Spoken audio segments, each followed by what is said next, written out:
I'm gonna start by talking to you about the phrase to kill two birds with one stone.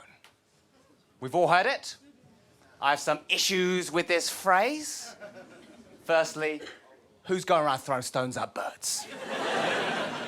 If you're going around killing birds with stones, you have issues. If you're going around killing birds with stones so often that you need a more time-efficient way of doing it, that is an obsession.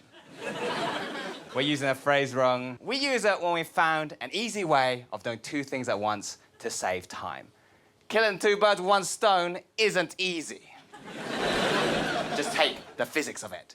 You're gonna have to hit the first bird, hard enough already. Then, either the stone or the deceased bird is gonna have to ricochet onto the secondary bird. That's not a one-stone job.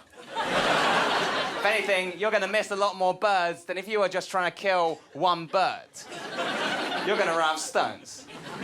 You're gonna run out of stones and you're gonna get no birds. That is what we call, in the mathematical community, a shit ratio.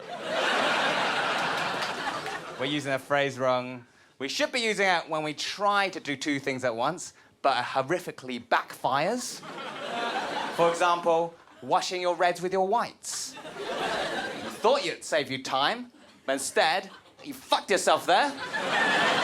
Now, you have to play cricket in pink. That's why the South African team did it back in 2011. They claimed it was for breast cancer awareness. When really, they were just trying to kill two birds with one stone.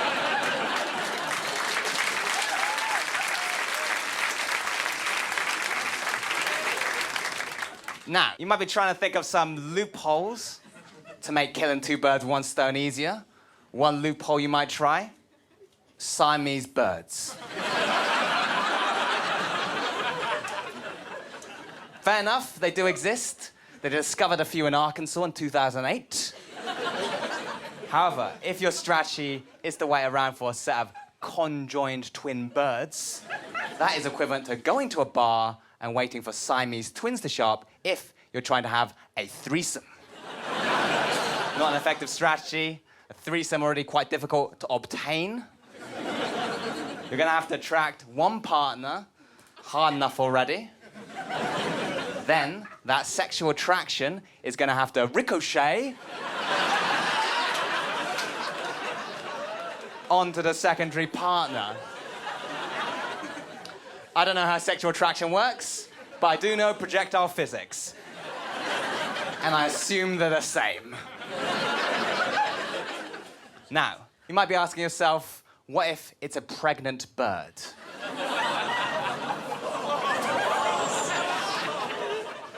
Well, then you're a moron, because birds don't get pregnant.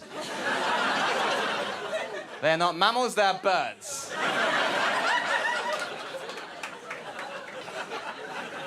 However, let's indulge that idea for a second. Let's imagine it's clutching an unborn egg. You kill both it and the egg. Does that count as killing two birds with one stone? Debatable. It's a grey area. Finally, there is one good loophole I've thought of for killing two birds with one stone. It's when you've seen a bird in a bush. Grab that bird, place it in your hand. Now it's worth double. So you bash it with a stone, and then, ladies and gentlemen, you have killed two birds with one stone. I've been Cheng. You've been a fantastic audience. Thank you very much. Good night.